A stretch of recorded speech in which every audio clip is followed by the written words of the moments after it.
bem-vindos ao Memórias da União, que hoje tem o prazer de receber Ivan Iplatrevas, colega jornalista e que já foi diretor de A União. Ivan, qual foi o período que você foi diretor da União? Quando foi mais ou menos que começou esse seu relacionamento com a União? Hoje ele já era anterior à sua vinda para dirigir? Meu relacionamento com a União sempre foi muito grande por força do meu exercício profissional como assessor de comunicação da Companhia de Eletricidade da Paraíba, a Saelpa na época. Mas, com o governo de Wilson Braga, eu recebi o convite para ser diretor administrativo financeiro de A União, que foi uma experiência interessante, embora trabalhosa, porque é sempre bom lembrar que a União, naquela minha época, que eu fui de 84 foram 2 anos, aliás, 83, 84, 85, 2 anos e meio mais ou menos, que eu fui diretor aqui. A União tinha sido criada, quer dizer, passada, não era mais ligado direto, era uma companhia. Tanto é que o nome era A União Companhia Editora. Isso significava que ela tinha que sobreviver, viver com os recursos que ela iria receber de publicidade, da gráfica, e para se manter, pagasse todos os seus empregados, pagasse suas despesas, todo o seu custeio. Quer dizer, o regime dela era regime de economia privada. Exatamente, era um regime de empresa. Economia privada. E quando houve a posse, no dia seguinte, a posse foi tardezinha, no dia seguinte que eu abri a primeira gaveta do meu birô, estava lá o catatal de débitos que a União tinha que cumprir. Eita, já foi uma surpresa, hein? Uma surpresa grande. E aí levei para a diretoria e digo, olha, nós estamos aqui numa situação bastante apertada. Porque sem rendimentos, basta dizer que era um carro só para pegar todos os diretores nas suas casas, porque a União é longe da cidade, do centro. Então, um carro pegava todos os diretores, porque não existia carro, né? Veículo para tal. E o que foi que fez com que nós pudéssemos estabelecer melhorar a situação e estabilizar a situação econômico-financeira da empresa. O governador Wilson Braga conseguiu recursos do Ministério da Educação e nós imprimimos e fabricamos milhões de exemplares de cadernos. De cadernos. Então, isso aí tinha uma verba já pronta, né, rubricada, exclusiva para isso. E então nós fizemos basta dizer que a nossa rotativa que imprimia a União só funcionava no máximo uma hora para imprimir o jornal, ela passou a funcionar por 24 horas. Nós fizemos 3 turnos de... A diretoria era composta por quem, Ivan? O superintendente era Deoclésio Moura. Certo.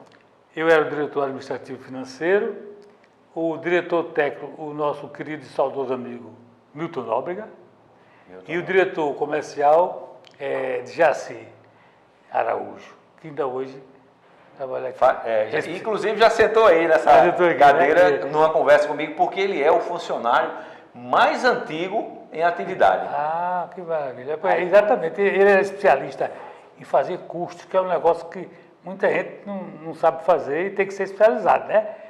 Você, digamos, se pede um custo para uma propaganda, para uma matéria paga, isso tem que passar por ele para ele dizer, quer dizer, cobrar a despesa e o lucro referente que a empresa precisa ter para poder sobreviver. Mas, Ivan, me diga aí você deu de cara com aquele catatal de boleto Isso. E se viu numa situação, rapaz... Aí eu fui para conversar com o Deoclésio, nós vamos fazer uma reunião. Fizemos uma reunião de diretoria e fomos estabelecer, né, como é que a gente ia pagar aquilo E como tínhamos esse compromisso, digamos, esse contrato para imprimir os cadernos para toda a rede pública estadual, né?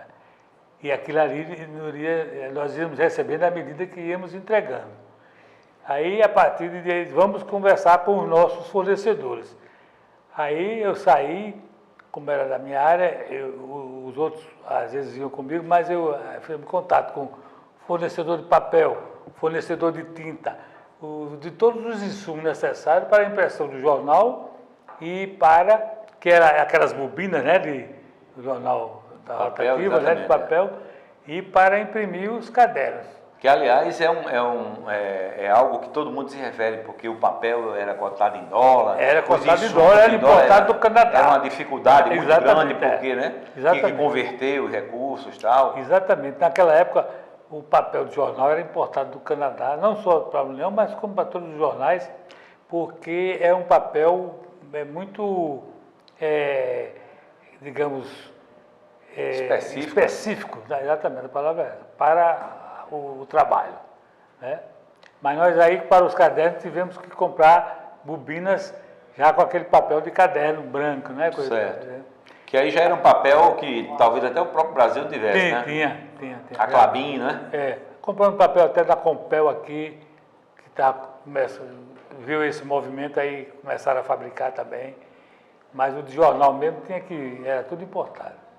Ô Ivan, e aí nessa história a gráfica passou a ser superavitária e bancava o jornal. E bancava o jornal e toda a folha, o pagamento do pessoal todo, o jornal, os custos, né, do caderno, tudo.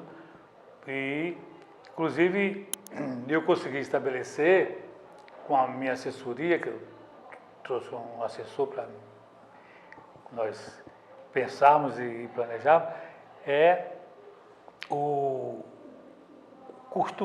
estoque médio, porque nós pegamos o almoxarifado a zero. Então, o estoque médio é o quê? Nós vimos o que íamos gastar e tínhamos sempre, não ia faltar papel, nem para os cadernos, nem para o jornal, nem para outro tipo de... Diário oficial. Diário oficial, entendeu? Porque tinta, que é muito usada também, e material de fotografia, fotolito, chapa, aquelas coisas todas, né? Aqueles insumos todos que são, né? Aí nós fizemos um estoque médio, fomos pagando as dívidas, estabelecemos um roteiro de pagamento, pagamos todas as dívidas. Aí quando estabilizamos, aí pudemos comprar, aí cada diretor passou a ter o seu carrinho. Deoclésio, daquele da Chevrolet, ele chama uma mini caravana, esqueço o nome agora, que era o superintendente. Eu, um Fusquinha, Milton Nóbrega, uma caminhonete, porque ela era utilitária, né? Quando a gente precisava de carregar alguma coisa menor, ele emprestava. E já assim um Fusquinha também, todo diretor. E chegamos a comprar até um caminhão, né? Um caminhão baú para entregar encomendas. E a União foi se fortalecendo. Nesse tempo o Diário Oficial já era importante para receitas, para... O Diário Oficial, no mês de abril, quando todas as empresas têm que publicar balanço, publicar balanço, aí já se inventou um pacote, né? Porque podia ser em qualquer jornal, mas tinha que ser obrigatoriamente também no Diário Oficial.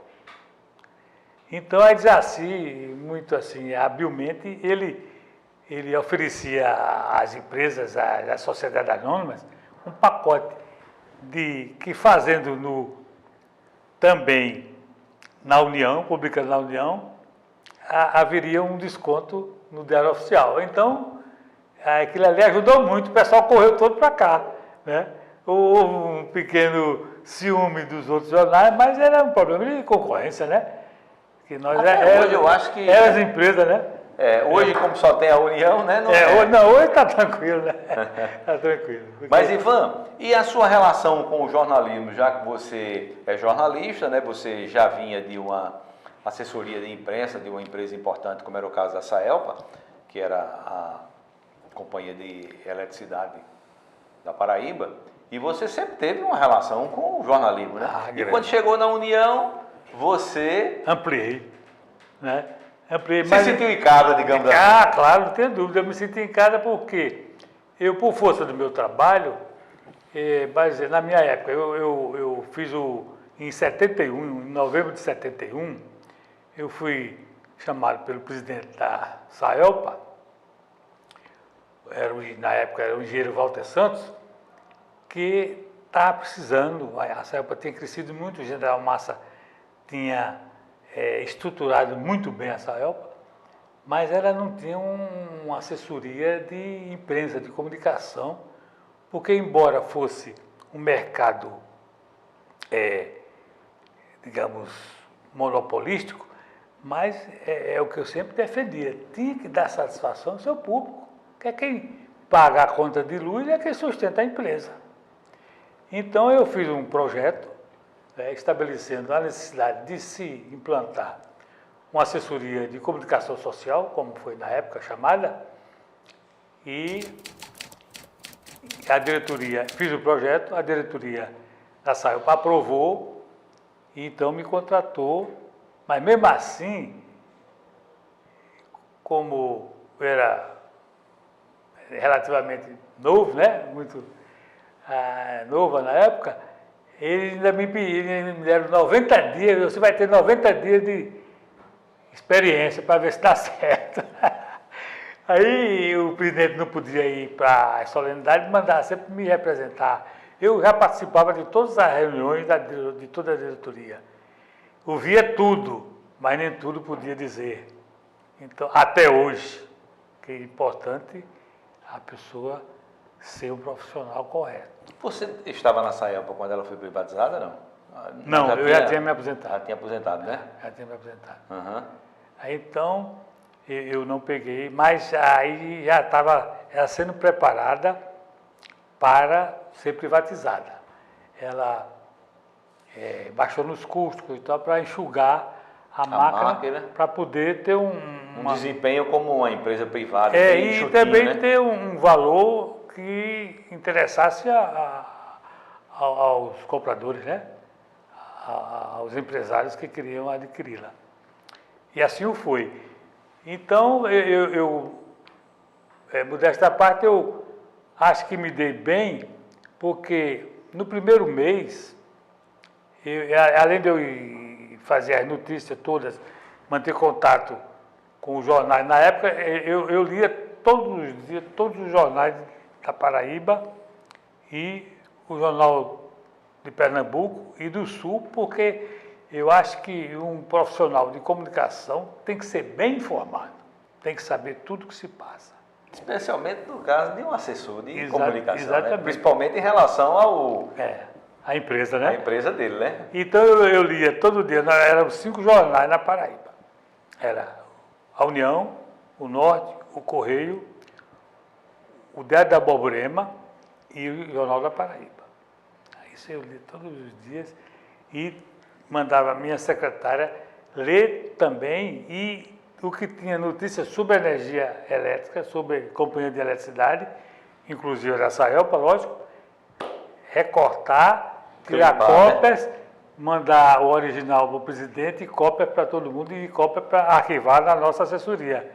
E isso aí, se existir ainda o arquivo, deve estar tudo lá, porque isso se fazia religiosamente.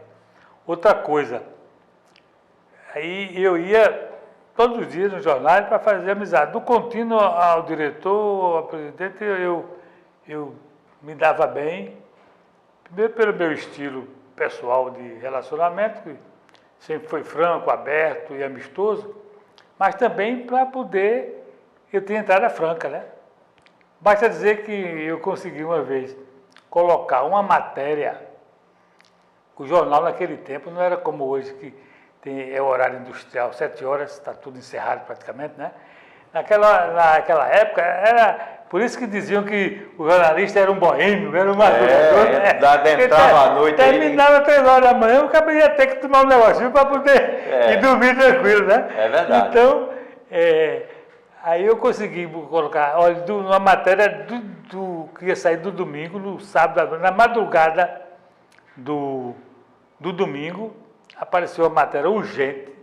Foram 2 diretores na minha casa da Saelpa que precisavam colocar aquela matéria. Mas, rapaz, está fechado. Mas vamos lá, eu vou. Aí cheguei num determinado jornal, o secretário de redação, né, o editor, meu amigo pessoal, pela convivência, disse, rapaz, o jornal está fechado. Só tem a primeira página. Então coloca na primeira página, a matéria paga. Pronto. Aí ele tirou a matéria lá e botou. Saiu A notícia que a notícia no domingo interessava a empresa. que interessava a empresa e mais ainda ao público. E qual era o conteúdo dessa coisa, você se lembra? Me lembro, mas eu não sei. Foi um problema do Botafogo, um jogo que houve aqui no Almedão. E o Botafogo estava ganhando e faltou luz. E disseram que era culpa da Saelpa. Aí eles começaram a bagunçar com a Saelpa, palavrões, né? O público, né? Estava assistindo lotado do Almedão. O rádio incentivando. E esses 2 diretores estavam assistindo, né? Eita. Aí, então, eles procuraram saber, a culpa foi nos transformadores do estádio. Não foi do fornecimento da Saelpa. E eles queriam explicar isso à população. Porque eles viram lá o pessoal chamando a Saelpa de tudo. Nem de que era boa, né? E aí essa matéria eu fiz, lá mesmo, na redação, passei para o amigo lá, e ele conseguiu a publicação, porque no outro dia saiu a explicação que realmente a Saelpa não teve culpa e o Botafogo ganhou. Né? Ganhou, porque o juiz, eles queriam anular o jogo, mas... O juiz encerrava. Exatamente. Ô Ivan, e como foi que você migrou da assessoria de imprensa, de uma empresa da dimensão da Saelpa, para a União? Você disse que foi no governo Wilson Braga. Você tinha relacionamento político com o Wilson? Como era a sua... A indicação foi de um amigo meu, o deputado Hélio Tavares, que além de ser um contraparente, era um grande amigo meu. E ele, pelo meu currículo, ele achou de indicar meu nome. Seria um quadro para ajudar. Para ajudar aqui a União. E, inclusive, a Saelpa, do governo do Wilson, vocês devem se lembrar, ela passou a ser, houve uma intervenção federal na Saelpa. Motivos que não convém informar ou discutir aqui, mas houve uma intervenção federal na Saelpa, vieram o engenheiro para ser o interventor, era um técnico da Eletrobras, um engenheiro muito competente, e eram 5 diretorias, as outras diretorias, veio um da CELP, veio um da Copel do Paraná, 2 de São Paulo, e formaram a diretoria. E eu fui, organizei a posse, como sempre, porque na minha época aconteceu uma coisa interessante. Como jornalista, em 71, não existia, como hoje, a a divisão, digamos assim, né? O nome não me saiu, mas a divisão das profissões. Aí era relações públicas. Eu era relações públicas, jornalista, cerimonial, que era uma grande abacaxi. Quando tinha os eventos, as solenidades, eu era o cerimonial. Aí eu chamava a minha secretária e disse, convoca aí as meninas mais bonitas para a gente fazer a recepção das autoridades. Né? E para poder fazer o evento a contento. Então, até marketing eu fazia, que não existia essa... Essa divisão, né? Compartimentalização, né? A palavra... É um palavrão, viu? É um palavrão, né? Aí eu fazia isso para uma criança, ela vai chorar pensando que está ofendendo. Exatamente. Então, e eu fiz, né? Dei conta do recado, graças a Deus, porque também não tinha hora para trabalhar. Aí, se eles precisavam de mim, como aconteceu esse caso que eu falei, de noite telefonava, mandava me chamar, eu ia.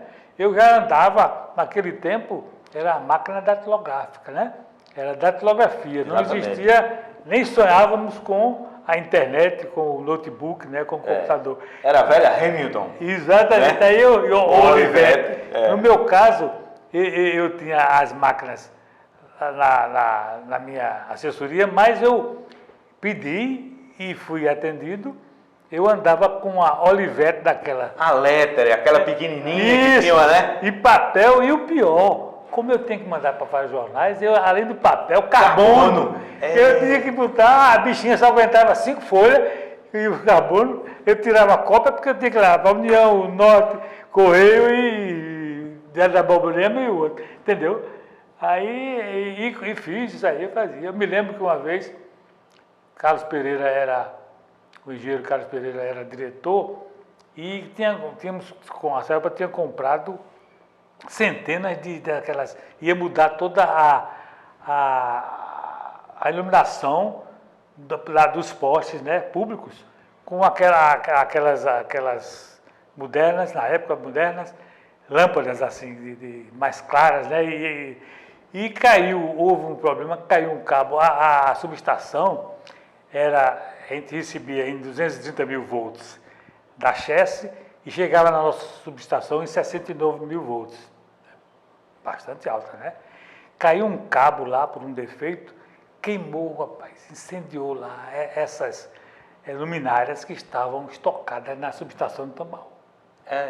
Aí, chegando eu vejo, chega o carro do presidente me chamando urgente que eu fosse, levasse máquina e tudo, porque tinha acontecido um problema e tinha que divulgar. Né? Aí eu fui lá para a própria subestação de Tambaú, eu fiz a matéria e levei para os jornais para comunicar, né, o prejuízo e o atraso que iria haver. O projeto ia sofrer por conta do acidente, né? Exatamente. Mas, Ivan, você contou que foi Edme Tavares, que foi deputado federal, não é isso? Foi deputado federal. Ele foi o mais votado, também foi secretário. Foi secretário do Trabalho. Do governo Buriti, que era a questão das casas, que ele prometeu 50 mil casas. Eu me lembro dessas histórias de Edme Tavares.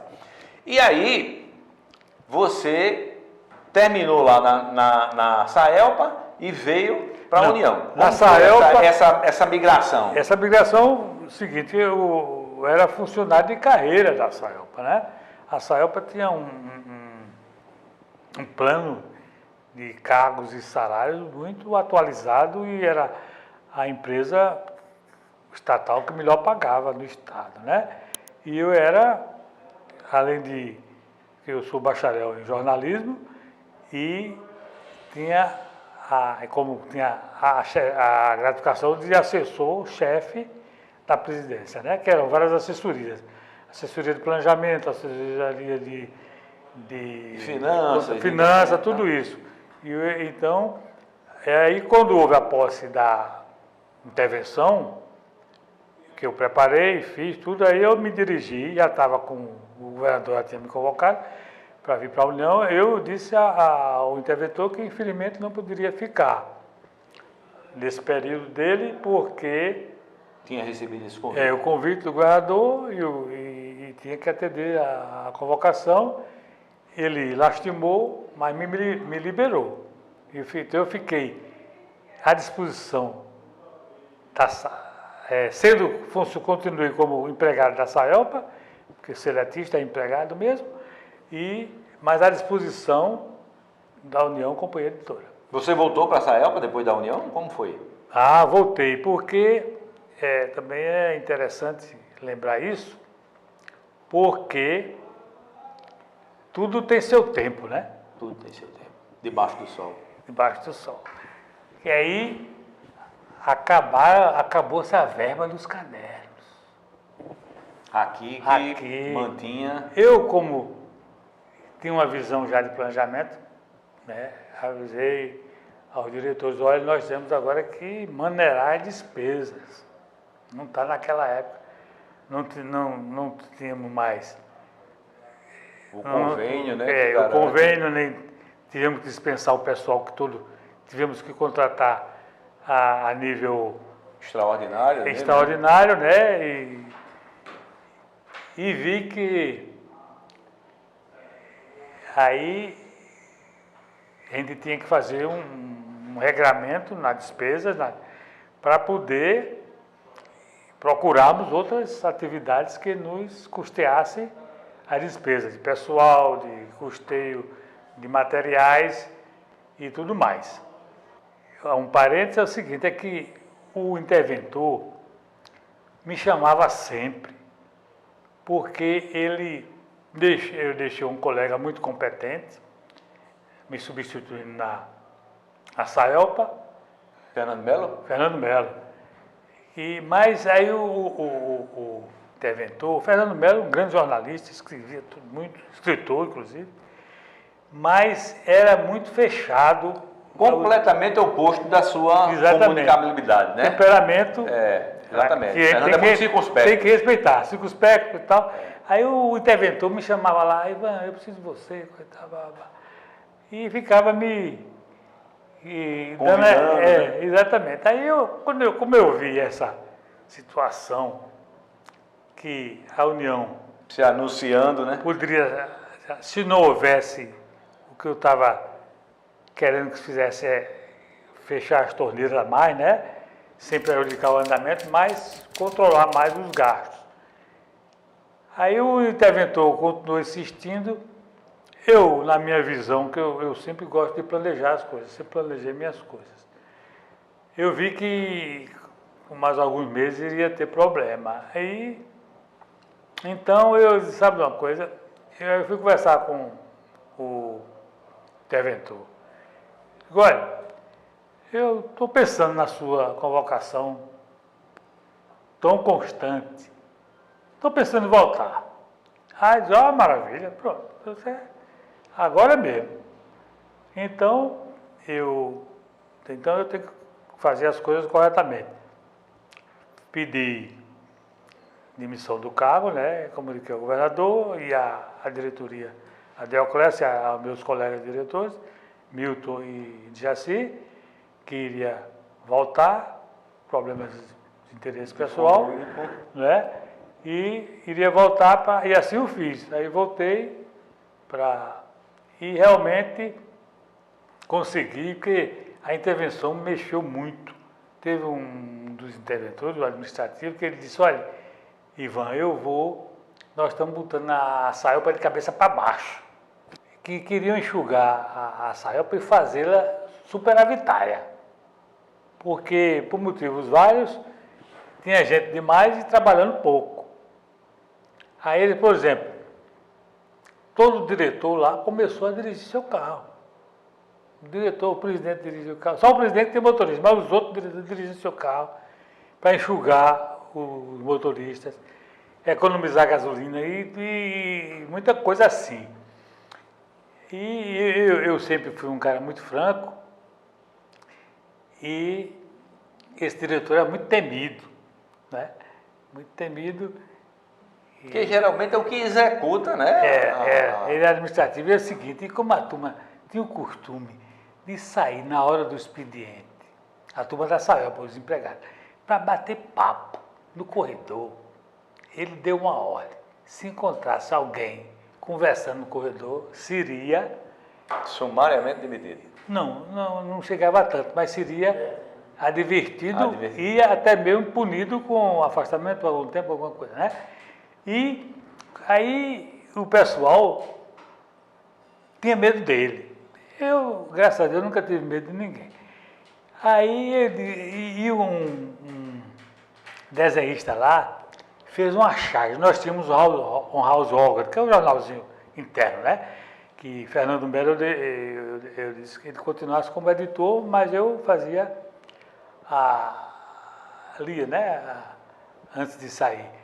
E o cara trouxe um desenhista da SAELPA, trouxe um desenho, é assim, aquele longo corredor, vocês conhecem a SAELPA, que é os 4 blocos, né? Corredor longo, né? Vinha da administrativa, das outras diretorias, até chegar na presidência e assessorias. E uma turma assim, no corredor, olhando, e lá no fundo, uma pessoa. Lá vem ele, que era o diretor administrativo, né? Mas, Ivan, voltando aqui à União, nesse período, nesses 2 anos e pouco que você passou aqui na administração da União, qual foi o maior desafio que você teve? Porque a União também era uma empresa pública, né? Não, exatamente, era pública, mas vivia como empresa privada, porque era a União Companhia Editora, que eu falei. Aí recolhia para a Previdência, né? FGTS, tudo. Aí, a não ser aquele pessoal que já era funcionário do Estado, né? Por exemplo, nós chegamos aqui, como a União estava numa crise grande, já tinha existido o restaurante, não existia mais. O pessoal ficava aqui na hora do almoço, ou fazia um lanche, ou saía. Trazia de casa. Aí, quando nós estabilizamos, contratei uma cozinheira, restaurei, né, o funcionamento do restaurante, a turma toda almoçava aqui, a diretoria, os funcionários todos tinham o almoço e os que trabalhavam até no período da noite tinham lanche. E fomos, né, procurando fazer uma empresa moderna, e porque eu sempre tive em vista que o maior patrimônio de uma empresa são seus colaboradores. São, né? Seus colaboradores, porque senão ela não funciona. Se o cara só entra na empresa só para ganhar dinheiro ou pensando que não quer trabalhar, ela não vai funcionar bem. Então, os colaboradores é que dão. E esse elan, isso eu sempre procurei fazer onde eu trabalhei, né? Foi o caso do menino, por exemplo, que ele era do almoxarifado. E assim que eu assumi, ele me procurou e disse, olha, eu não dou para trabalhar no almoxarifado. Ele, mas e você? E só tinha 2 pessoas no almoxarifado na época. Ele, mas você sabe fazer o quê? Ele disse, não, eu gosto muito de fotografia. Mas nós já temos nossos fotógrafos. Não, mas eu tenho todo o meu equipamento. Bom, então eu vou fazer o seguinte, vamos fazer uma experiência com você e transferiu para o setor de fotografia. Ele deu um excelente fotógrafo, inclusive foi até para a televisão, né? A TV, e deu um furo danado também, né? Que foi premiado. E me agradeceu. Eu disse, não, rapaz, a gente tem que aproveitar as pessoas para que elas cresçam, né? Onde trabalham, e trabalhem com gosto. Isso é um exemplo. Eu atendia todo mundo, recebia todo mundo. Inclusive o meu amigo Tião Luceno, o famoso, né? Tião Medonho, né? Tião Medonho. Que sempre, toda semana vinha conversar comigo e tal. E outros tantos que eu sempre, você que trabalhava aqui também, sabe? A porta do meu gabinete era aberta para todo mundo. Exatamente. Não tinha restrição com ninguém, porque eu acho que a gente tem que somar. E somar com as pessoas que trabalham conosco, né? Secretária, contínuo, principalmente os repórteres, os nossos amigos, colegas profissionais, e também levamos.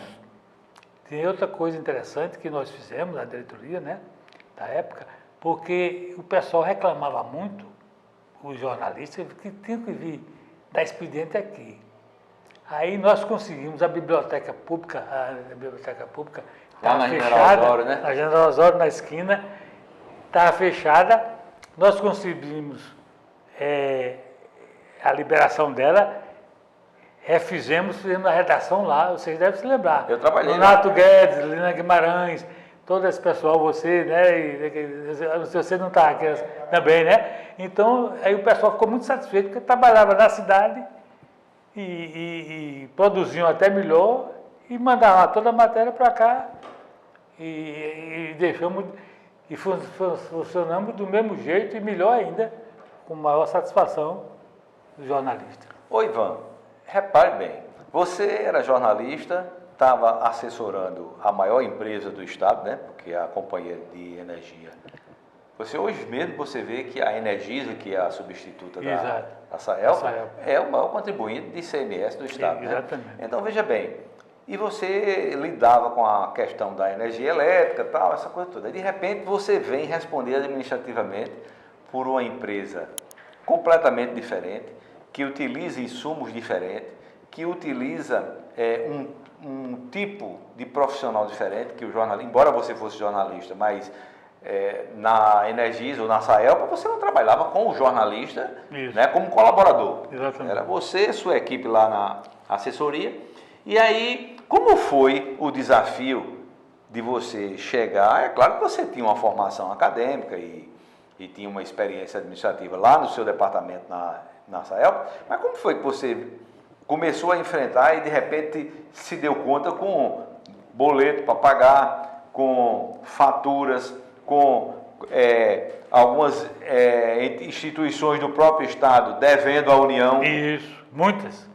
Olha aí. Prefeituras, inclusive. Olha aí. É o seguinte, a gente tem que ter humildade. Quando a gente não entende do assunto, consulta, conversa com quem entende. E aprende com isso.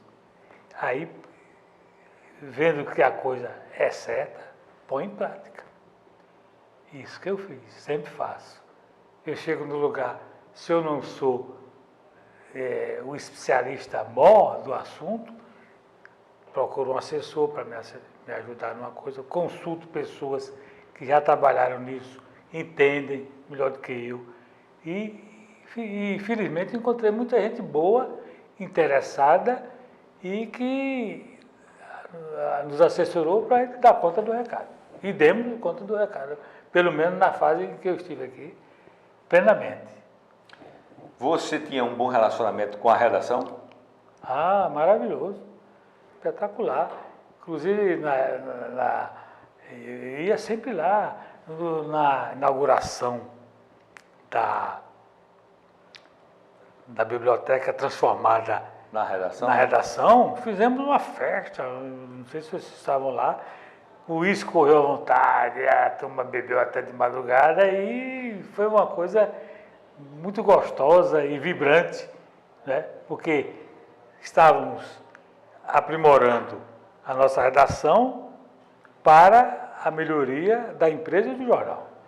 Eu me lembro até que você era um cara acessível, era um diretor administrativo, que é geralmente quem executa, quem anuncia o corte do salário, quem diz que tem que conter os custos, mas eu me lembro que houve uma greve de motoristas de ônibus em João Pessoa e um fotógrafo nosso, que é Ortila Antônio, que é um dos nossos ícones do fotojornalismo, né, na Paraíba, pegou um flagrante de um delegado.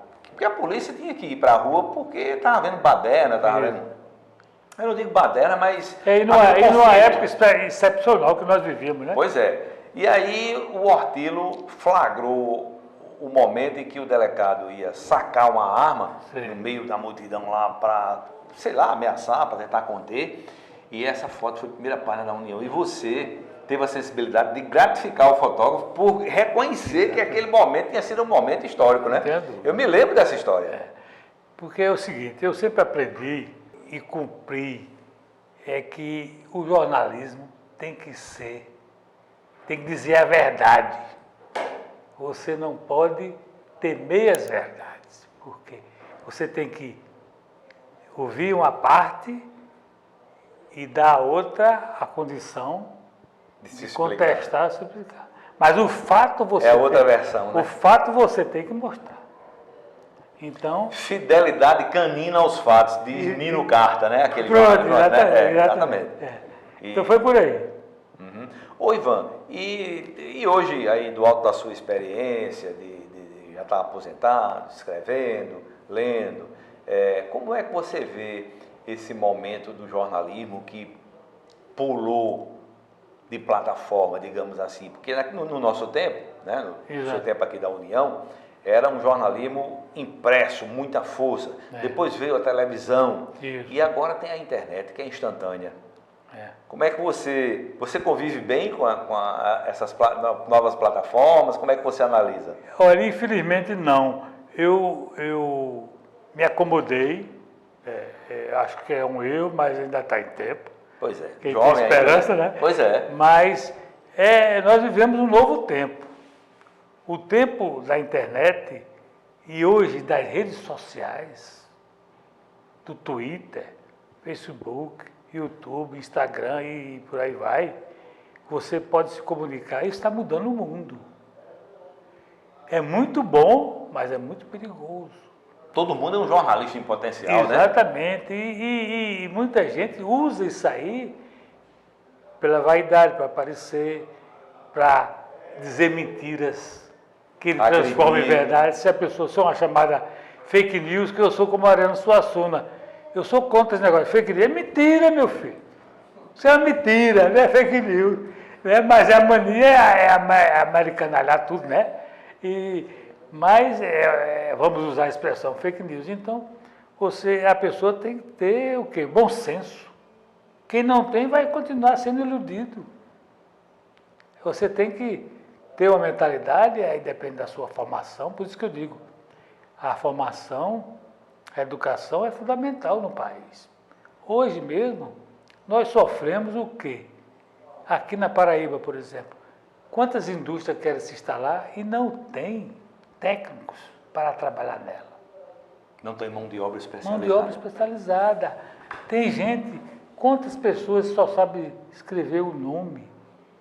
Analfabetos funcionais, né? Exatamente. Como se chama, né? Então a educação é fundamental para o país.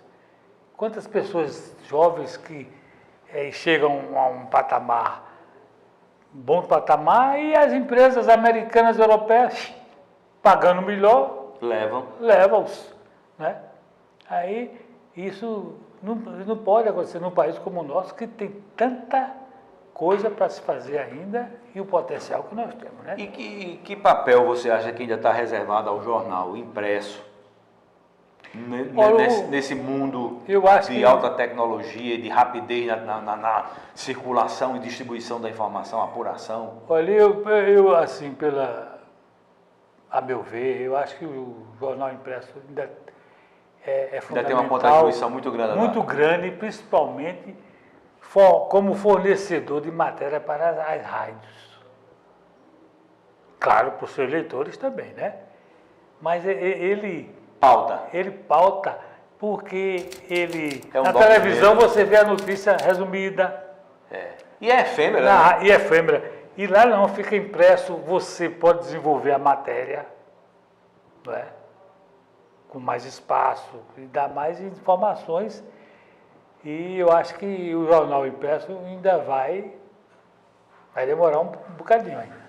E a União? Como é que você analisa o papel da União ainda hoje para a cultura, para o jornalismo, enfim, para a educação? Eu acho que a União vai chegar aos 200 ou mais, porque ela, primeiro, é conhecida como a escola do jornalismo paraibano. Né? Além de certa forma, todo mundo passou pelos seus bancos, passou por aqui, né? E aí entra também no campo, além da notícia, o campo das artes, da história, porque aqui também se imprime livros, né? Informações, e tudo isso aí eu acho que ela tem condições de continuar com a equipe sempre boa que teve e terá, creio eu, e ela tem tudo para seguir em frente. Você acha que o desafio do jornalismo impresso, o maior desafio dele é o quê?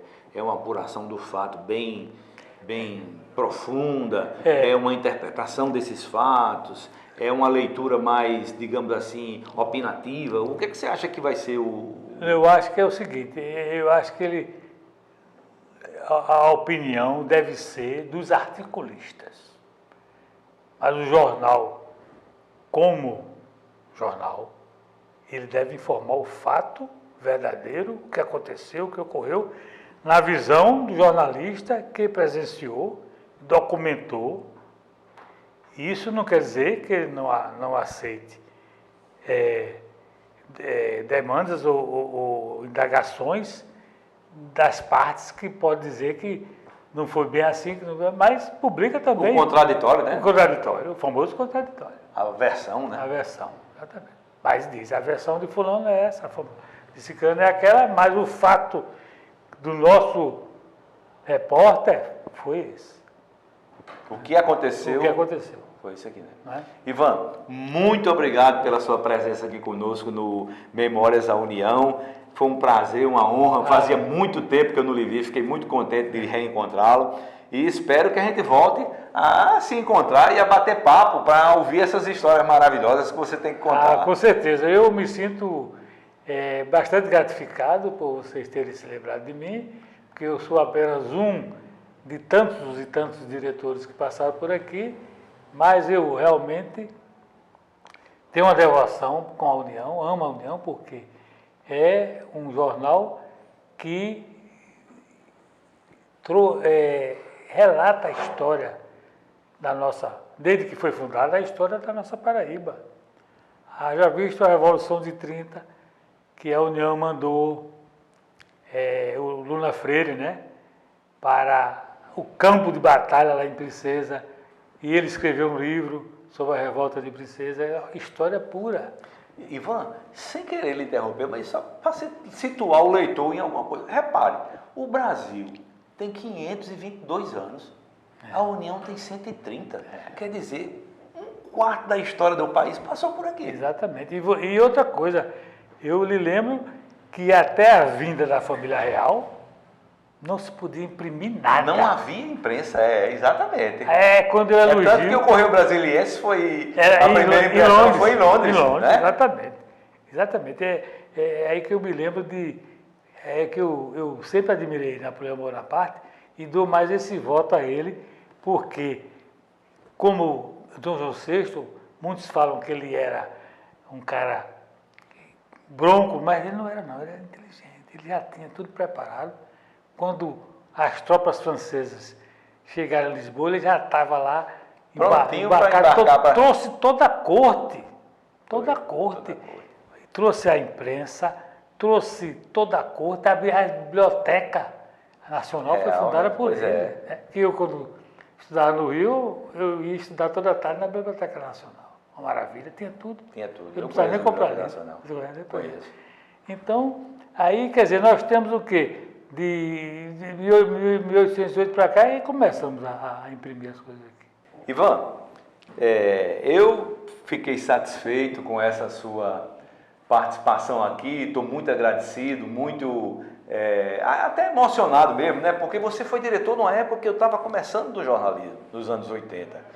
E é bom a gente relembrar, né? Encontrar os amigos e foi um prazer. E eu queria deixar você à vontade aí para alguma observação que eu passei em branco, se você queria registrar algum fato que eu não lhe abordei nessa nossa conversa, fique à vontade. Quero agradecer, fiquei muito lisonjeado em ter sido chamado aqui para essa conversa, muito boa, porque são dezenas e dezenas de diretores que passaram por aqui ao longo desses quase 130 anos de existência, no nosso querido jornal A União, e foi interessante revivermos o período em que eu estive aqui e quero somente, justamente, agradecer mais uma vez a você, a Larico, a turma aqui, e estou sempre à disposição. Pois é, Ivan, muito obrigado mais uma vez pela sua presença. É sempre muito bom ouvir as histórias de quem contribuiu com a União, né? Com quem tem história com a União. E a você, meu muito obrigado e até o próximo Memórias à União.